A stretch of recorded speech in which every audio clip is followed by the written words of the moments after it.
Welcome to the Low Carb Athlete Podcast, where we focus on discussing topics to help you burn fat, optimize health, and improve performance in life and sports. Transform the whole you from the inside out with the holistic method.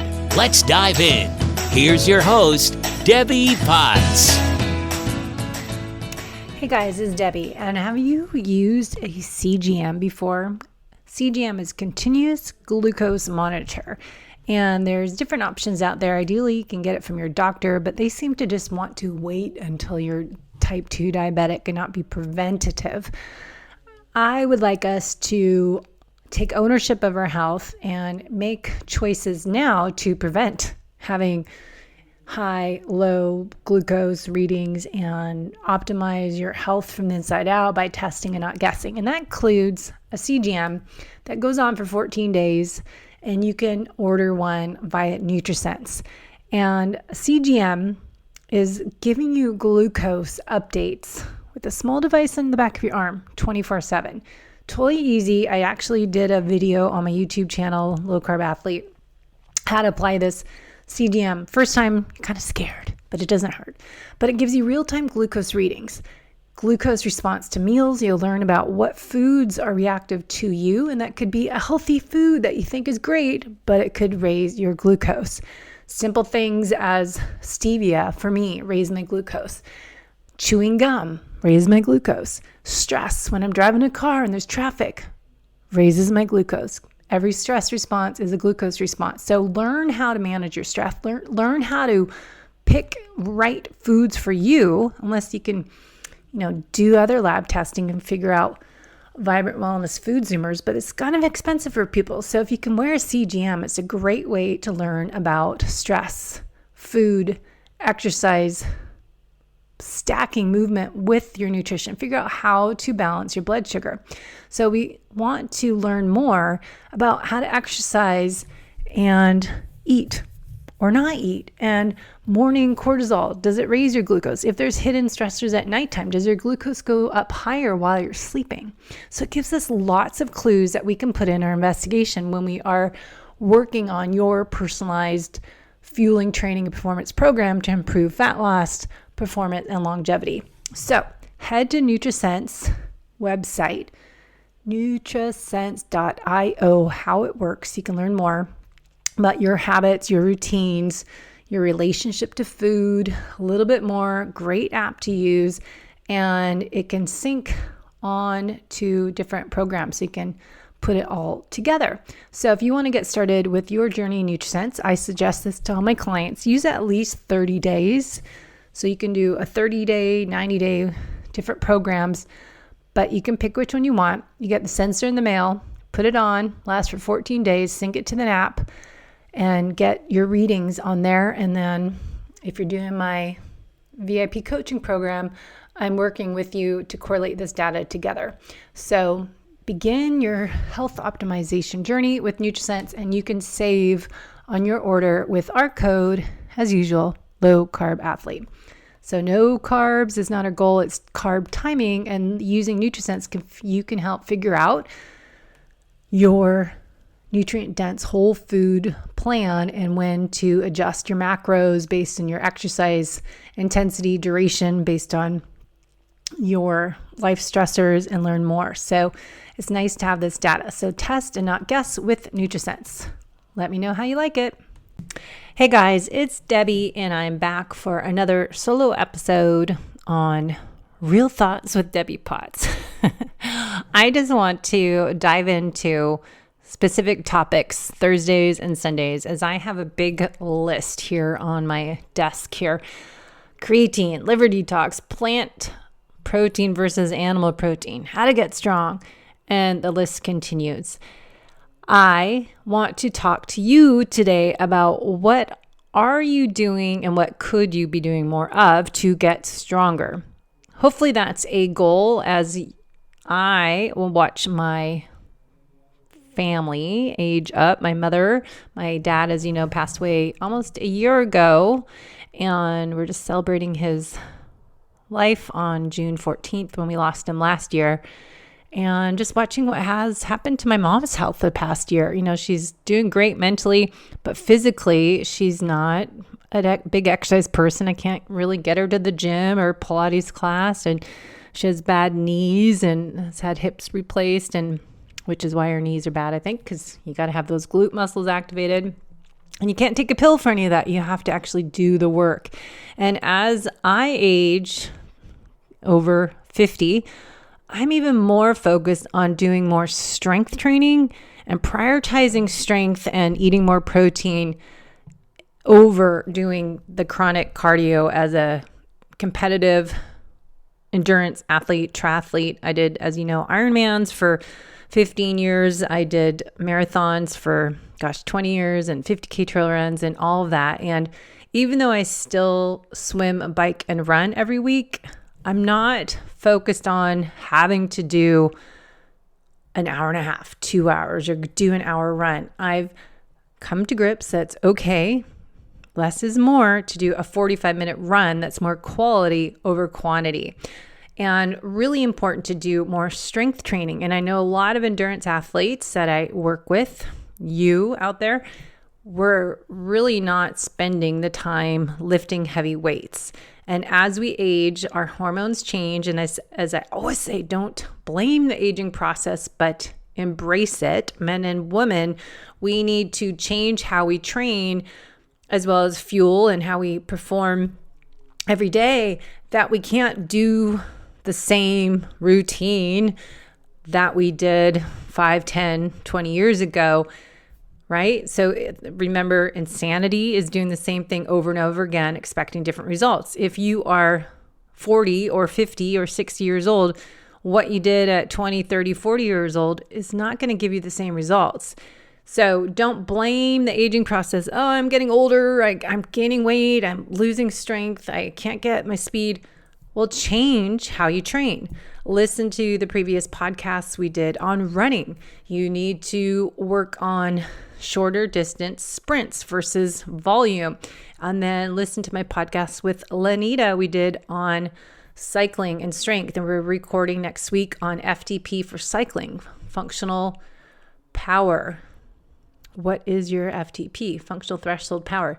How does that work, and how does that translate into your training program? So I've also been talking about PNOE, the metabolic testing that I'm doing and launching this July to North San Diego studios and gyms and chiropractors and friends and triathlon teams and cyclists, runners. Test and not guess. Are you training in the right zones to get what your desired outcome is?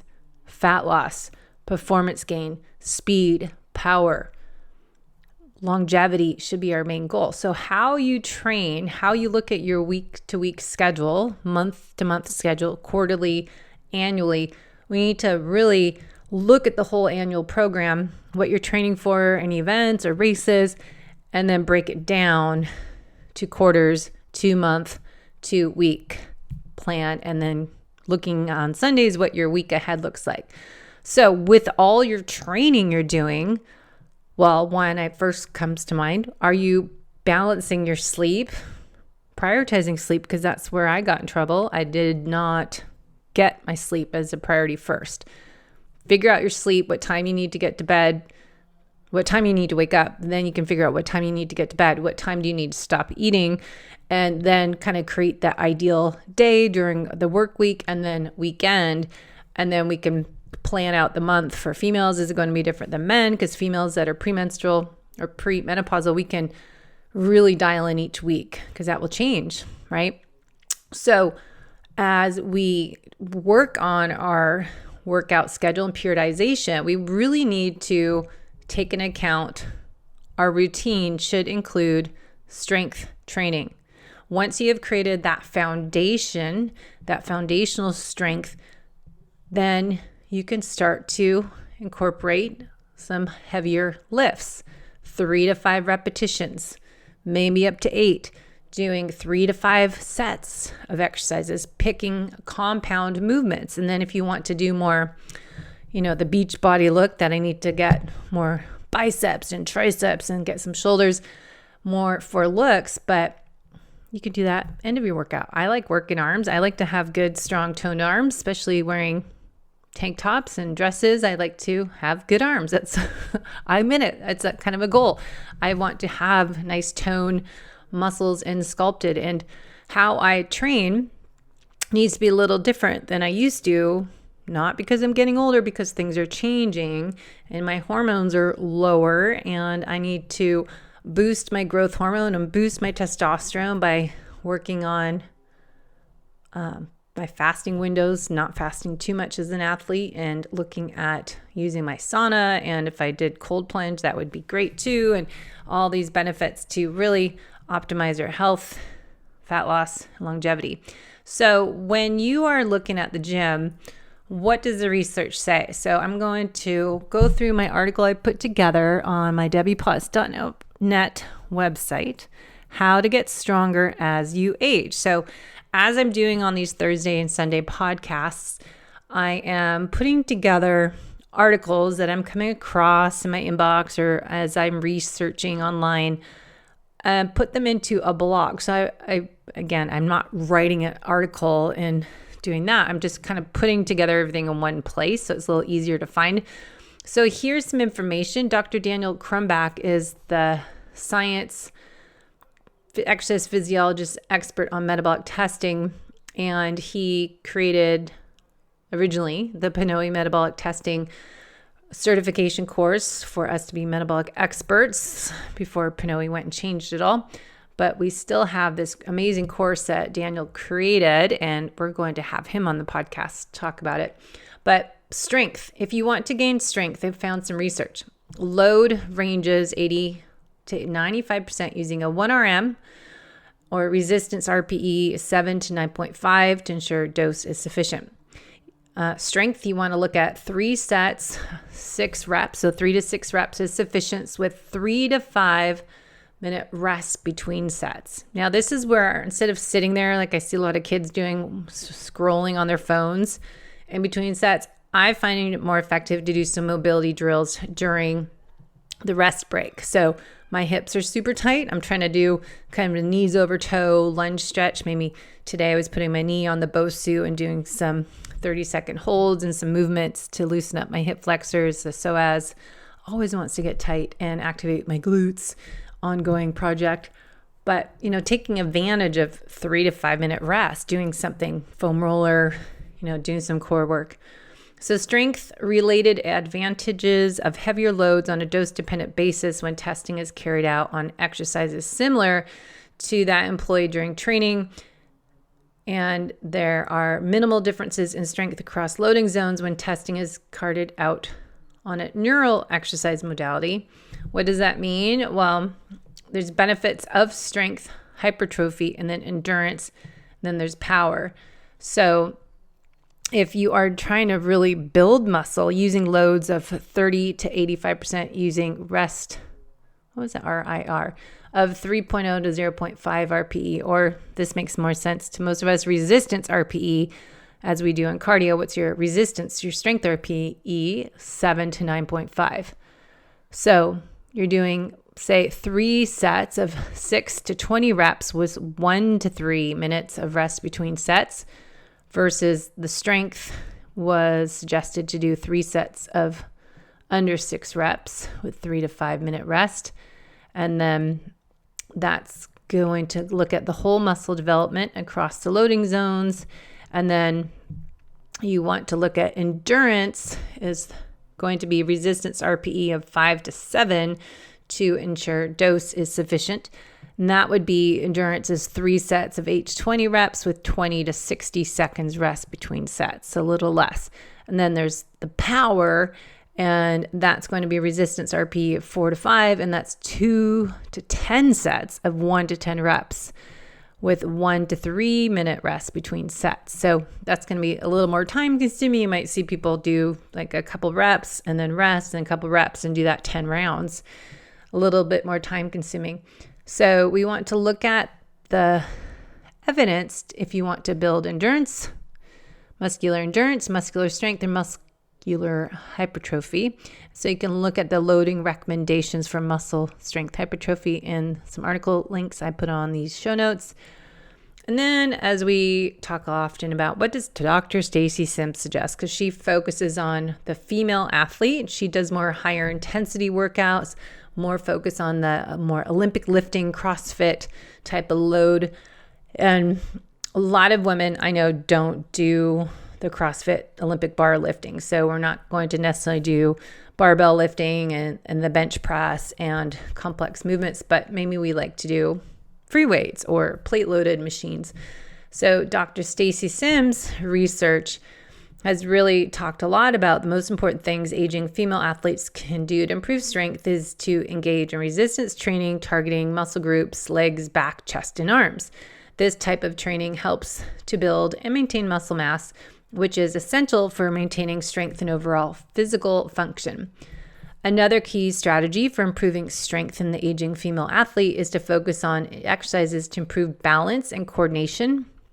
So again, as we age, we're going to embrace the aging process. We want to look at what do you see your parents have struggles with and their friends. And when you go to events with older people, you see them struggling with their posture. They might have trouble breathing because they're kind of kyphotic and really have that head forward position. They might have trouble balancing and going over steps and lifting their foot up and over that curb, right? So they have a little more struggle with balancing, agility. They have more increased risk of falls and injuries. And of course, when you fall and break a hip or hit your head, that's not a great outcome. So what do we suggest, of course, is preventing that by doing some strength training as we're talking about heavy lifting, but also include balancing exercises, stepping up on a small platform, or even starting on the ground, step up to balance. And I used to always tell clients when you're brushing your teeth with the Sonicare brush, it beeps every 30 seconds. Stand on one foot for 30 seconds and switch legs. So implementing balance, mobility, those functional movement patterns, what activities of daily life we want to add in, as well as doing some heavy strength training, 3 to 5, 6 repetitions on, say, a leg day, or you're doing a chest back day, arm day, that you're doing the heavy lifting. And then you want to add in those short, high intensity interval sprints, perhaps at the end of a workout or end of your low heart rate, 30 minutes you do maybe on the bike or the run, and then you do some all out 30-second surges, 20-second surges, and then a minute or two rest. So short, high intensity interval training is a subset of HIIT training, high intensity interval training, but the short obviously is less time. HIIT training is intense exercise followed by periods of rest or low intensity exercise. This is shown to improve cardiovascular health, increase muscle mass, and overall physical function, as well as mitochondrial health is what we've talked about in the zone training is zone 2, and zone 5 will help mitochondria function.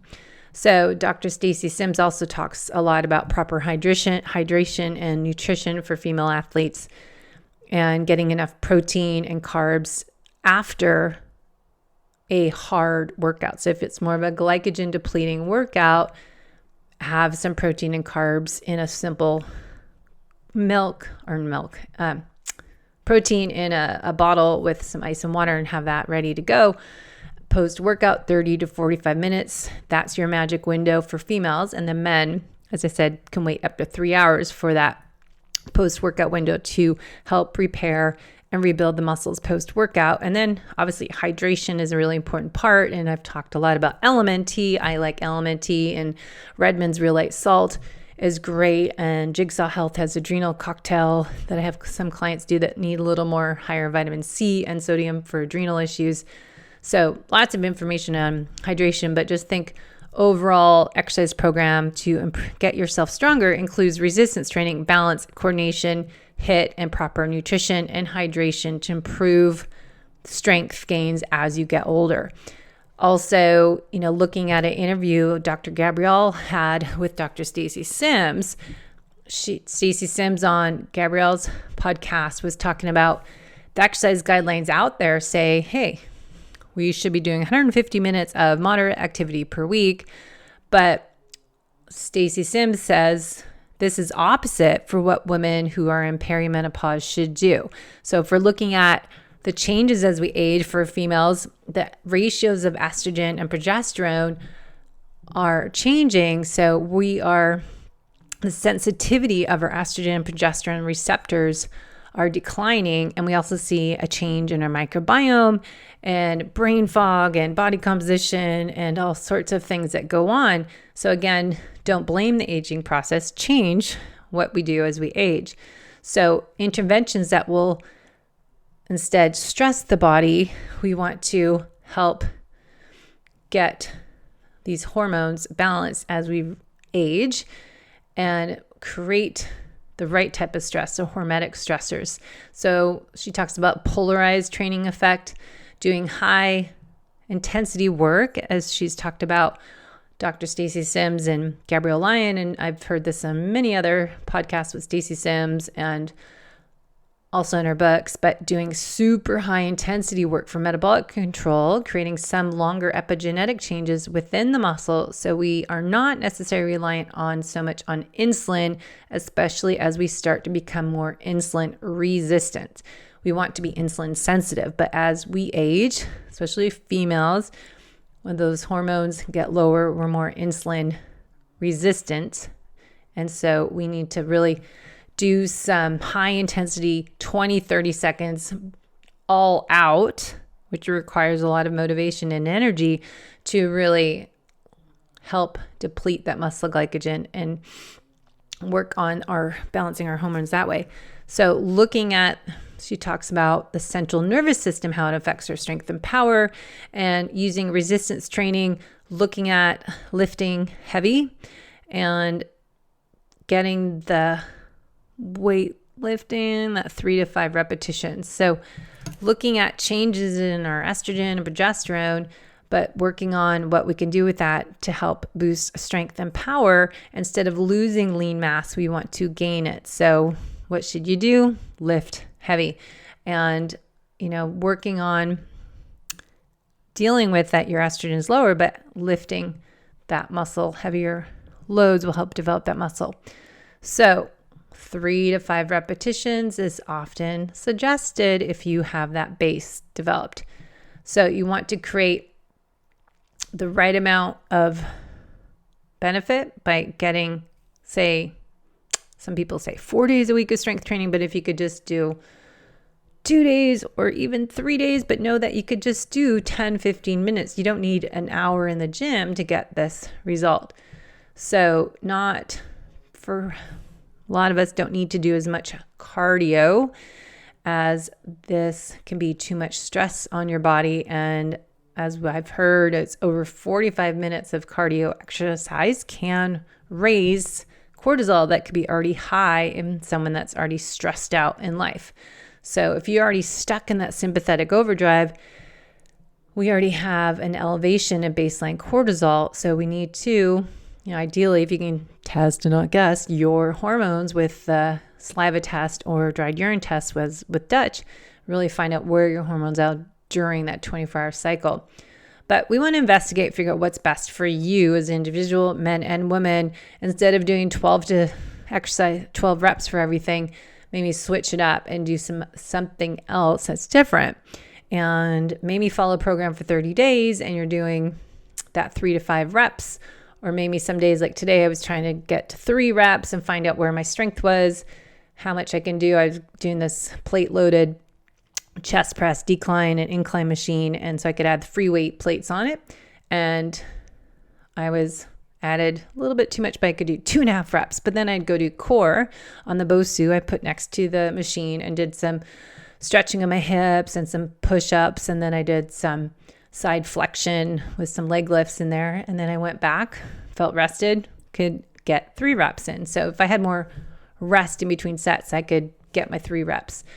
So if you are not doing some heavy lifting, you're not doing some sprint training 2 or 3 times a week, not every day. If you're not doing some type of modified plyometric, if you have tight hips like me, it might not be a good thing. You might hurt yourself. But really looking at how to integrate some explosiveness. Maybe it's a jump rope. Maybe it's hill repeats, as I like to do, 20, 30 seconds up a hill. But really working on changing your workout program so you can gain muscle strength as you age, and work on switching things up a little bit. We get so set in our ways, and I know I like to go swimming. I like to do a long run, a long bike ride, but as I age, what's my mantra? Less is more is not better. You may create more fat loss if you're trying to lose weight. Instead of doing extra cardio, stop doing that if you're not getting the desired results, and do maybe 30 minutes cardio and then do some weight training with some high intensity interval sprints to finish. Something like that.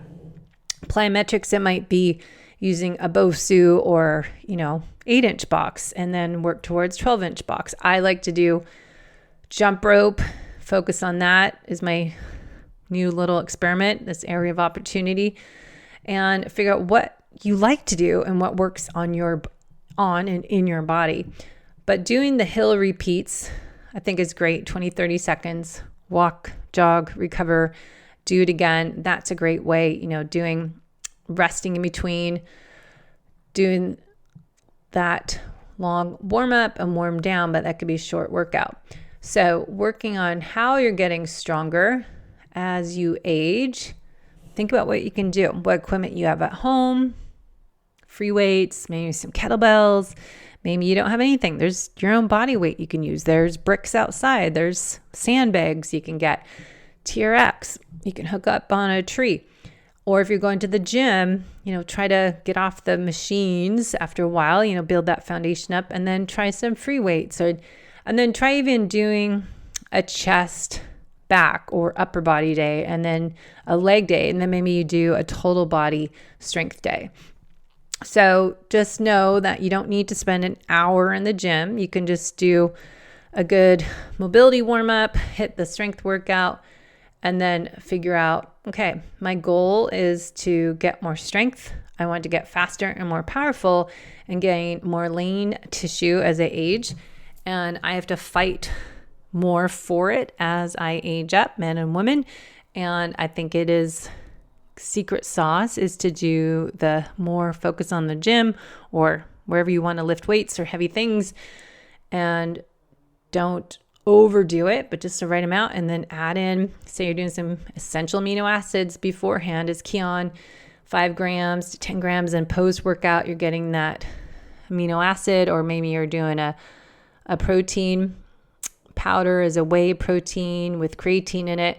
Or if you can't do whey, you could do the beef protein from Equip or the bone broth protein, and get that amino acid profile that you need with the right amount of leucine, which is my next podcast I'm going to record. I was looking up what type of blend of plant proteins, if you can't do whey, is going to give you the right amino acid profile so you can get that right amount of leucine. And so we'll have that on the next episode. But think about what you're doing now. What does your schedule look like for the week ahead? How are you tracking your workouts? Are you using Training Peaks? What time of day works best for you? Do you feel best to wake up and work out? Or is it after work or lunchtime? Figure that out. And then you have to kind of match your fueling with your training. So if I'm waking up and going to the gym at 5:30 in the morning, I really don't want to eat anything, but you have to experiment. Maybe, something in my coffee, or having some amino acid capsules, or put something in water if you can do everything. Betty has stevia, and I don't like stevia very much, so I'm trying to find another source of amino acids that's not food that I can just take before workout. So right now it's capsules, Keon caps of essential aminos.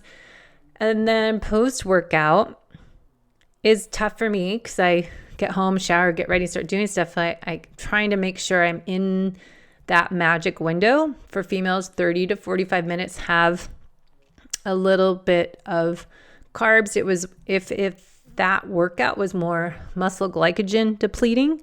So maybe the Laird's bar, I might have part of that, and has some carbs and some plant-based protein in the mushroom adaptogens. But I've been trying to make sure I take my shaker bottle, or do this at home when I get home, with a scoop of creatine. So say it's 3 to 6 grams. And then I have protein powder, and I'm okay with whey protein powder, but everyone I do their testing on Vibrant Wellness Zoomers, no one seems to do well with whey protein right now. So find what protein powder, animal or protein, works for you, but be careful on the plant proteins. Look at the profile of it and the quality, as well as the animal proteins. It's the highest amount of leucine in the amino acid profile is the whey protein. Second runner-up I read was the beef protein. And there's also bone broth protein, which is often what my clients need when we're doing a gut healing program, is going to have a little more glutamine, and it has a glycine in it, bone broth, and it has collagen. So great benefits from everything, but figure out post-workout, are you getting the right ingredients to help get stronger? So that recovery time is when we repair and rebuild. So making sure you get the right nutrients to your muscles and right fuel back into that muscle glycogen storage post-workout in that magic window. For women, 30 to 45 minutes, men up to 3 hours. So you are ready to go on your next workout. So if you tend to struggle eating right afterwards, as myself, we might not have enough fuel on board for the next anaerobic workout, if that's next on your schedule, the next day, if you were too low carb or didn't time your nutrition post-workout. Now, I know we can just be carnivore, high-fat carnivore, but I don't want to risk breaking down muscle for fuel if I'm doing more anaerobic workouts. So I'm really experimenting with what works best for my body, and people that are more strict keto or strict carnivore, seems to be more people I'm talking to, my peers, that is that right for me if I'm doing more anaerobic workouts right now. And I'm trying to gain muscle, not use protein muscle to get into gluconeogenesis to make glycogen from the protein. I'd rather make it from fat, but who knows if that happens or not. So tweak things, experiment, find out what works best for you and your body and your schedule. And going back to your ideal day, if you work out middle afternoon or if you work out in evening, really play with what works best when you do high intensity interval training close to bed will interfere with your sleep. And my sleep is my priority. So figure that out. If you are waking up early to work out, you have to prioritize sleep as well, because some people tend to wake up early to fit that workout in before the kids wake up and before work. But if you're sacrificing sleep, you have to really, again, go back. If I need to wake up at this time to work out, what time do I need to go to bed? And then what time do you need to stop eating? What time do you need to wind down for bed? What time do you need to take your sleepy time, sleep stack and reading and gratitude journal and all of that, creating that sleep hygiene routine. For me, I have to go to bed at 8 p.m. So it really is a struggle if I go to gym or do something out at night and I don't get to home till 7. I have to wind down, and then I go to bed later. If I get to bed at 9 p.m., doesn't sound late for most of you, but if you get up at 4:40 in the morning, I am not getting my sleep, and I will be off my game if I don't prioritize that sleep. So mind you, I have been really enjoying my sleep protocol at night, doing the sauna for 20 minutes, taking a cool shower, doing a 15-minute stretching routine, writing in my gratitude manifestation journal, reading a few pages, which I need to get into, making more time to read more, but I'm doing the sauna. So reading in the sauna could be replacement for studying in the sauna. And then, making sure I take my parasympathetic vibrant blue oils behind my ear an hour before bed, taking my magnesium blend an hour before bed, and cycling in and out my glycine, 5 grams, 3 grams. That is my other little hack. And not having it all the time. I've read kind of cycle things in and out, but magnesium we always seem to need more of, especially with exercise and stress. And also if you are working out later in the day, taking some more exercises, breathing exercises, cooler shower, all that to kind of wind down and get your body more into that parasympathetic rest, digest, detox, repair state, nervous system before you go to bed. So doing some yoga, even if it's 5 minutes of stretching and just breathing, maybe doing some ohms, humming, that might help as well. So I really think journaling helps at night and just kind of set some goals and intentions up for the next day. Anyways, those are some thoughts, but just really focus on getting into the gym or working out at home. Carve out 15 minutes after you do your cardio to warm up, and think about how you can do each muscle group twice a week. So if you've been lifting weights a while, switch it up. If you haven't done heavy 3 to 5 repetitions, those last few should be challenging. So if you have good form and posture, try it. I like it much more because instead of doing 10, 15 reps of things, that gets boring. If you just do 3, that's great. 5, plenty. And repeat that sequence. If you pick 1 or 2 or 3 exercises, circuit back and forth, maybe do that 5 rounds. So one of my favorite workouts is a 5x5 workout. So 5 exercises, 5 reps, 5 rounds, done and done. Or maybe you're doing 8 reps and then 6 reps and then 3 reps or something. Breakdown and add more weight. But giving yourself enough time in between sets is important. And I need to do another podcast on doing rest-based recovery training for intervals as well as strength training. So your body has time to recover, repair, get that energy source back refueled so you can go again. Same thing if you're doing a short intensity interval, sprints, 20, 30 seconds, running or biking. You need to give time to refuel and rest, repair for the next, or not repair so much, but refuel for the next sprint. So if you want to go hard on a strength or sprint set, you need enough time in between for recovery so you can go hard again. So rest-based training. Same thing when I go swim workout. Yesterday it was a 200 meter and then 3 times 100, and then it was 450s and then 425. And we did that 3 rounds, but she changed which part of that would be gear 3, kind of comfortable, versus gear 5. And the send-offs were different. But swimming, you're giving time in that send-off to have more recovery time. So you go all out.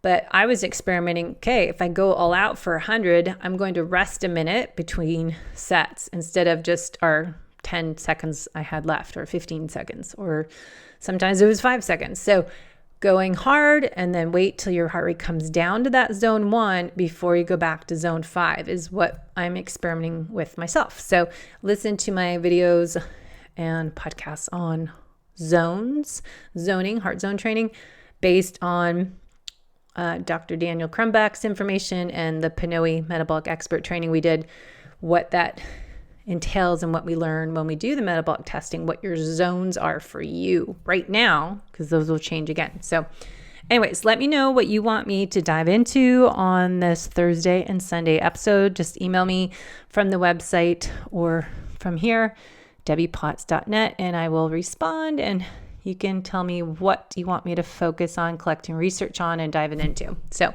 head to debbiepotts.net or send me an email, lowcarbathlete@icloud.com. Have a great day. Thanks for listening to the Low Carb Athlete Podcast. If you have any questions, feedback, or topic suggestions, let us know on Facebook or at debbiepotts.net. You can help us to continue to grow by leaving a review on iTunes. Thanks again, and we'll see you next time.